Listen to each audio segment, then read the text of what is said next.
புதுச்சேரியில் இரவு உணவுக்கு பின் காதில் செல்போன் வைத்தபடி உறங்கிய இளைஞர் ஒருவர் மூக்கில் ரத்தம் வடிந்த நிலையில் சடலமாக கிடந்த சம்பவம் பரபரப்பை ஏற்படுத்தியுள்ளது.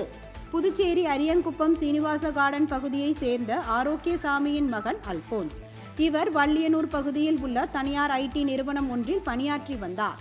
இந்நிலையில் நேற்று முன்தினம் இரவு அல்போன்ஸ் உணவகம் ஒன்றில் ஃப்ரைட் ரைஸ் மற்றும் தோசை வாங்கி வந்து தந்தைக்கு கொடுத்துவிட்டு தானும் சாப்பிட்டுள்ளார்.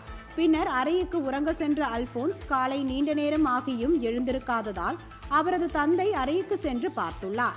அப்பொழுது அல்போன்ஸ் செல்போனை காதில் வைத்தபடி மூக்கில் ரத்தம் வடிந்த நிலையில் சடலமாக கிடப்பதை பார்த்து அதிர்ச்சி அடைந்த ஆரோக்கியசாமி அளித்த தகவலின் பேரில் சம்பவ இடத்திற்கு வந்த ஆரியங்குப்பம் போலீசார் அல்போன்ஸ் சடலத்தை கைப்பற்றி உடற்கூறு ஆய்விற்காக கதிர்காமம் அரசு மருத்துவமனை அனுப்பி வைத்தனர்.